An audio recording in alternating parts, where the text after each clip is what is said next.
Information presented on this program is believed to be factual and up to date, but we do not guarantee its accuracy, and it should not be regarded as a complete analysis of the subjects discussed.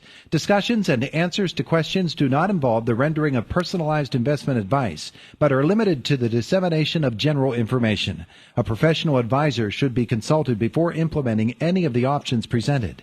Encompass More Asset Management is registered as an investment advisor with the SEC and only transacts business in states where it is properly registered or is excluded or exempted from registration requirements. Registration with the SEC does not imply a certain level of skill or training. And the guys are here. Clinton Smith, Galen Bargerstock, let's talk. GCES. Gentlemen, good morning. Good morning. How are you? It's good to have you both with us here today, and another installment of our visits here on this Tuesday morning as we talk about retirement savings and methods and all kinds of different financial things that we can do as we prepare for our later lives. You guys, of course, you come in here quite often to visit with us. You are well known throughout the Indiana community, but not just the local community. You actually have a national reputation, and you've been in a few different publications and on some different resources as well. Yeah, a lot of people don't even know. I mean, we've been on the news before. I've been on the news twice in Cincinnati.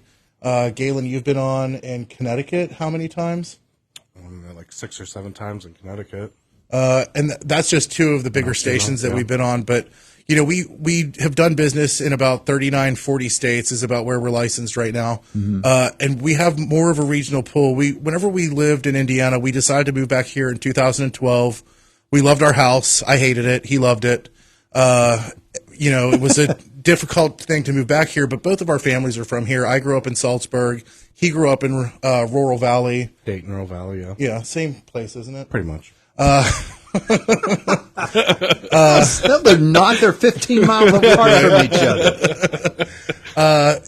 You know, we decided to move back here, but a lot of people don't know what we've done in other. No one knows that we've been on the news in Cincinnati or that we've been on the news in Connecticut, and that's just news appearances. We've been in the Associated Press twice. We've been in U.S. News and World Report, I want to say 9 times. And our biggest article would probably be in the Wall Street Journal, where we were featured in an article about what we do. Well, let's start right there with that Wall Street Journal article, because that exposed you to a national audience, just as some of those other venues did as well. In the Wall Street, what are some of the highlights of that Wall Street Journal, and what's some of the feedback that you've gotten from it? So the cool thing about the Wall Street Journal article is that we were on a trip. We were going to, I want to say, Phoenix for a corporate training thing. And that morning we got the email like, "Hey, your article came out in the Wall Street Journal today." Mm-hmm. And so we're there, like, I don't even know where you buy the Wall Street Journal in Indiana. But at the airport, you know, there's that Hudson News place. We went in, picked it up. The article was right there. Yeah. And the coolest part about it all was when we were on the plane getting ready to deboard, we saw a guy sitting there reading the article that we were in. Did you stop and go, "That's us. That's us right there"? I really wanted to, but I thought it might be weird. I was pretty excited. Yeah. So it talks a lot about what we do. Honestly, I can't remember the details of the article because it was a couple years ago now. But it was about Galen is the one that did the interview. It was about what we do, and I think it had something to do with veterans. I really don't remember. Yeah. It's been a long time. Which is interesting as well, because you do approach financial news and retirement savings and all of those different issues from a lot of different angles, and veterans is one of them, Galen. And let's just stop there for a second and visit with you about veterans and their special needs and actually opportunities that they have in retirement, because there are many. Yeah, I mean, there's tons of programs out there that people qualify for just because they were in the military. I think one of the best things is the healthcare system, because if you can kind of help predict what your cost is going to be in medical insurance in the future, you're going to have a little bit better grasp on your finances and, you know, how to make them work. Yeah, absolutely. So I really think the health insurance is the biggest aspect of pretty much everything. Do you help a lot of vets in when you're? For sure, yeah. Especially not just like they're just a veteran, but coming over to the federal employee world where if they're working at the post office or the USDA, something like that, there's a lot of questions about, do they buy back their time? Yes. If the government wants money from you, it's probably a good thing for them to give you more money. Yeah. Calculations always work out in a person's favor, but those are the biggest questions I get. Should I buy back my time? Yeah. For a veteran, of course, there are a number of different issues, and being one, of course, Clint, that it's a really delicate thing for veterans because they have issues that others don't have. I think a lot of things, it's not a surprise. Everyone kind of knows that as a country, we're really good at recruiting people and putting them into the military, but we're not so great at taking care of them afterwards. And that's also kind of the reason that we started our company. Galen doesn't really talk about it much, but Galen was at the morning of 9/11. He got off the bus to go to school at the towers in New York City. Mm-hmm. Then the plane crash happened of 9/11. That's when Galen actually decided to join the Army. Conveniently, they were also going to pay all of his student loans.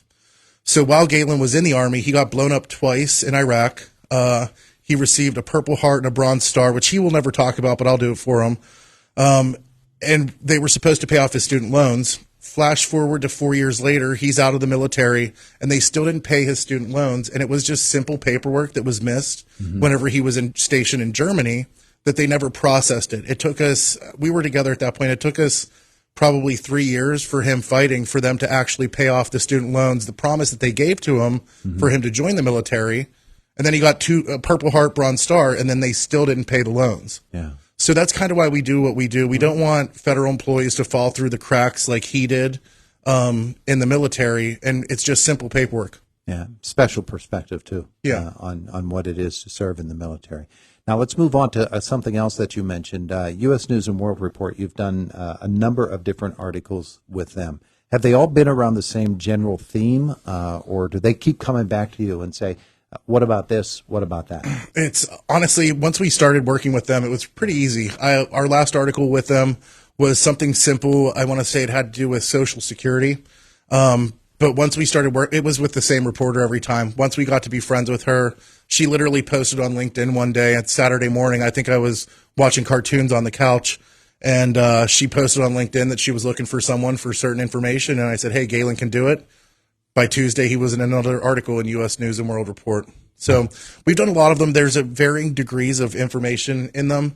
You can actually find all of them on our website as well. If you look under media on our website, all of our PR articles are listed on there.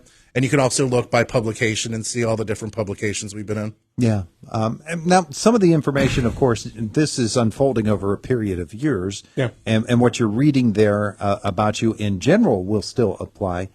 Specifics, those change almost all the time. Every year, a lot of that information will change, which highlights the fact that folks want the latest and they want to learn what they can actually do with their retirement savings and set up a plan. That's for the now. Yeah, that's for the now. Don't read an article and plan your retirement around it, because things may have changed. Yeah, absolutely. Galen, of course, you sit down across the table from folks in any number of different circumstances in their lives. Folks who are near to retirement, folks who are in retirement, folks who are just getting started on their career and with their families, and they all have their own separate set of circumstances that you have to deal with. Oh, for sure. Yeah. I mean, absolutely. Every person that sits down in my office is different. And that's what kind of keeps it exciting for me, because the roles are the same for everybody. So once you learn the roles, you just mix in the different family situations, and it kind of keeps it fresh for me. That way it's not always the exact same thing over and over again. I do get to mix it up a little bit, with the personalities of the people. Now, when's the last time someone came in and tossed something at you and you said, I haven't heard that one before? I do learn something, every week, if not every day. There's more and more stuff that comes down that, is surprising to me. So especially, I'll give you a good for instance. So now we're working with, the town instead of me kind of focusing on federal. And now I am taking on employer plans, setting up for self-employed businesses, setting up their investments for their employees. So that's kind of new to me. I like it. It's different. Sometimes, and either one of you can address this, sometimes a person will be working at a company for a number of years with no real retirement benefits other than maybe they've set up their own IRA or a Roth or whatever it is that they're using to help them save for retirement. A company comes in, acquires their company, and all of a sudden they get this word thrown at, or this phrase term at it, this term 401k, and they say, I have no idea what that even is. Yeah. And I would assume that you encounter that more than a little bit.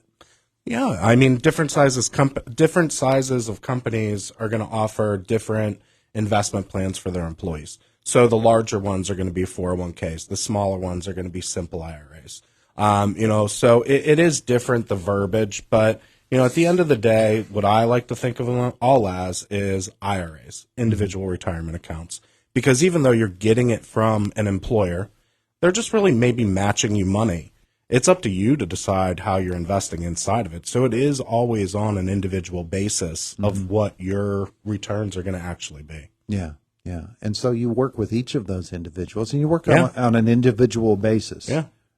And Clint, that has to be such a great blessing to folks to know that they have somebody that's personally involved in what they're doing and how they are approaching their retirement years. There are a lot of different types of people that we deal with. And I would say related to this, we have a lot of people that literally just say, here, do what you want me to do what I'm supposed to do. Fix me up. Yeah. And then there are some people that have preconceived notions about certain things. Some people really don't like annuities because annuities got a bad rap, all because of variable annuities and people losing money.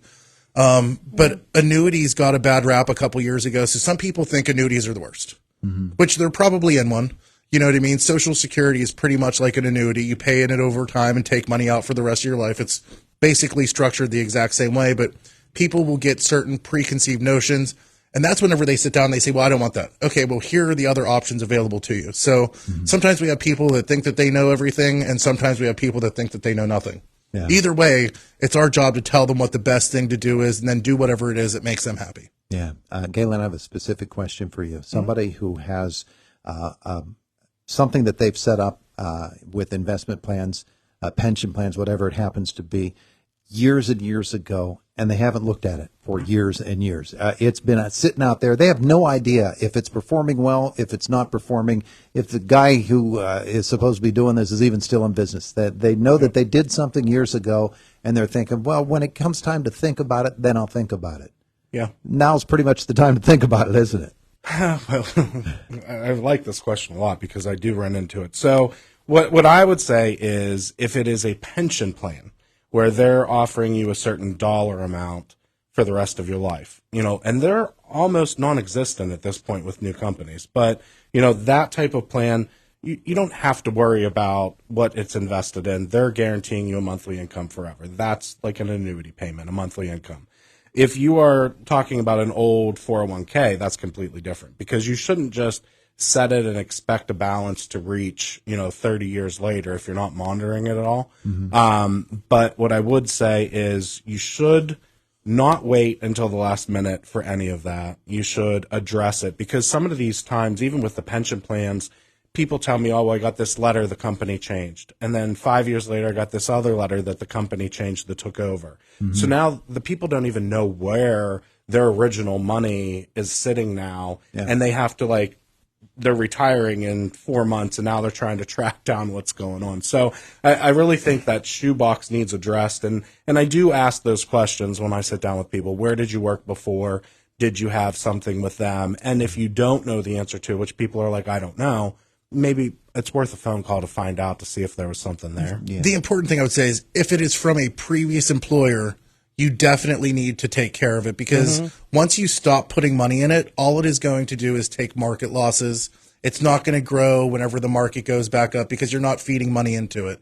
So if you have something from a previous employer, call us. We can help you take control of it and roll it over into a new account that will perform better and that you can actually put money into it. Yeah, and for a lot of companies that had the basic old style pension plan, they converted that over to something different now. And so some people have split plans, the pension that they worked for, and it's been sitting there, and now it's been converted, and they've been working ever since under a whole new scheme. And now they have a cash out option. Yeah, so it's like as the years go on, stuff is changing along with the years, and you kind of have to keep up with where you worked and what's going on to know your future. I mean, it's crazy. No one keeps up with it. That's why we do it. Yeah. Guys, we're behind on this time. We could keep going. There's a ton of stuff, but we have to get on to the CBS Sports. People want to learn more about GCES. Clint, what should they do? Visit us online at gces.us, or you can find us on Facebook, or stop into our office at 1780 Philadelphia Street, or give us a call, 724-915-0000. Thank you, boys.